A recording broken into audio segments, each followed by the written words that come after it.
जिला कांगड़ा के नगरोटा बगवा में सीएम जयराम ठाकुर ने कहा कि सेंट्रल यूनिवर्सिटी को लेकर जो भी सहयोग प्रदेश सरकार द्वारा दिया जाना है वो प्रदेश सरकार दे रही है।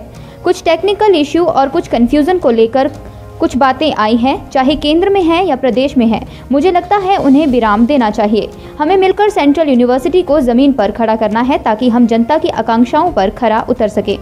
मुझे इस बात की प्रसन्नता है कि नगरोटा विधानसभा क्षेत्र में आज एक साथ एक जगह 39 शिलान्यास और उद्घाटन के कार्यक्रम हुए और जिसमें 231 करोड़ रुपए की योजनाएं जो है वो समर्पित हुई, शुरू हो रही। और ऐसे में मैं स्थानीय विधायक को बहुत बहुत बधाई देता हूं और हिमाचल प्रदेश सरकार की ये प्राथमिकता है कि हर क्षेत्र का विकास हो और क्षेत्र के विकास के लिए जो भी सहयोग उस रूप में दिया जा सकता है वो देने की हम कोशिश कर रहे हैं। और आज बहुत जोश के साथ, उत्साह के साथ इस क्षेत्र के सभी लोग यहाँ पर उपस्थित हुए बहुत बड़ी संख्या में, और उनको भी मैं बधाई देता हूँ। और क्षेत्र के विकास के लिए आने वाले समय में भी जो भी हमारी ओर से सहयोग हो सकता है उसको करेंगे।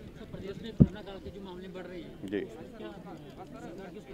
देखिए, हमने इस सारी चीज़ को लेकर के यही कहा है, बार बार कहा है कि आने वाले समय में हमको ऐसा लग रहा है कि सर्दी के मौसम में ये मामले और बढ़ सकते हैं और इसलिए और ज़्यादा सावधान होकर के काम करने की आवश्यकता है।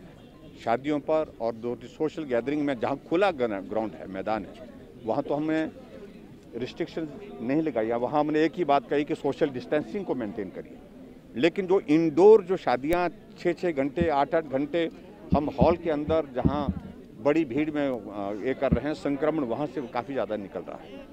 और उसके साथ साथ में मैं सभी लोगों से आपके माध्यम से भी अपील करता हूँ कि सावधानी एकमात्र रास्ता है और सावधानी के साथ काम करें और इस कोरोना को रोकने के लिए हम सब लोगों को मिल करके काम करने की जरूरत है। सर, यही सबसे बड़ा सवाल है कि सरकार एक तरफ शादी समारोह में 100 लोगों की गिनती है, लेकिन अपनी ही रैलियों में हजारों की संख्या। देखो, मैं इस बात को लेकर के कहा कि 100 लोगों की इंडोर के लिए हमने बड़ा स्पेसिफिक किया उसको, जहाँ खुला मैदान है, सोशल डिस्टेंसिंग के साथ जहाँ बैठा जा सकता है, कार्यक्रम किया जा सकता है, वहाँ शादियों पर भी हमने इस तरह के खुले में नहीं, हमने 100 नंबर जो है जो हॉल के अंदर उस भीड़ को कम करें। लेकिन मेरा इतना जरूर है कि आने वाले समय में हम भी इस बात पर सोच रहे हैं, विचार कर रहे हैं कि सारी चीज़ में भी हम थोड़ा सा ये जो सोशल डिस्टेंसिंग का और नॉर्म्स को सख्त करें।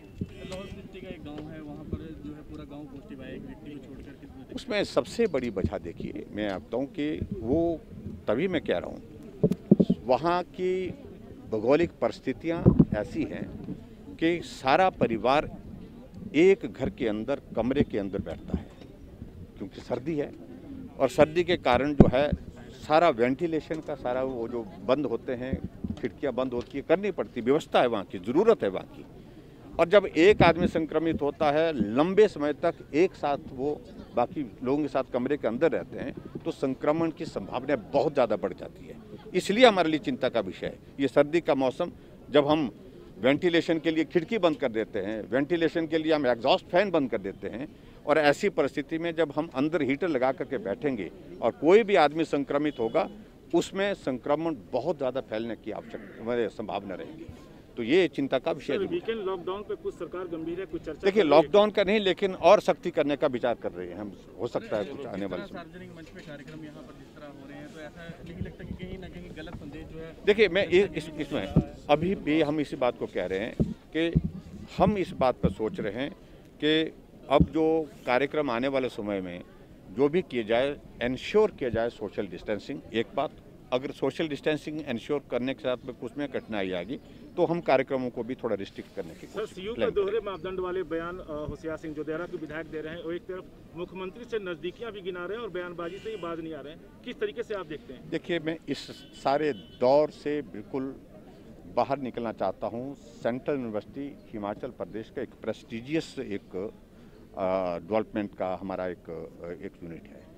ऐसी परिस्थिति में हमारी कोशिश ये है कि इसके लिए जो भी सहयोग प्रदेश सरकार की ओर से दिया जा सके वो हम दे रहे हैं। कुछ टेक्निकल इश्यूज को लेकर के, कुछ कन्फ्यूजन को लेकर के कुछ बातें आई हैं, मैं समझता हूं कि उनको विराम देना चाहिए, चाहे केंद्र में है चाहे प्रदेश में है।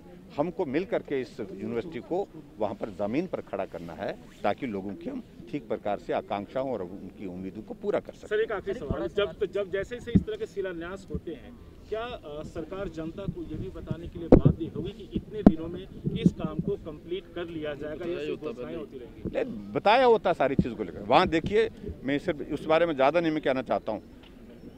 34 हेक्टेयर ज़मीन ऑलरेडी वहाँ पर उपलब्ध है। अगर भवन निर्माण के काम को अगर वहाँ पर करने की अगर इस तरह से बातें जो आती हैं, तो मुझे लगता है कि 34 हेक्टेयर ज़मीन का जो स्टेट गवर्नमेंट की ओर से दी गई है, जिसमें पोजेशन भी डिपार्टमेंट का हो चुका है और किसी प्रकार की कठिनाई, वहाँ पर तो काम शुरू किया जा सकता है। चाहे भले ही उसमें 2 ब्लॉक बने, 3 ब्लॉक बने, लेकिन शुरुआत तो हो जाए। तो इन सारी चीज़ों को लेकर के वो 2010-11 की ज़मीन वहाँ पर उपलब्ध है। और उसके बाद जो फॉरेस्ट क्लियरेंसेस भी अब इसकी हो गई है।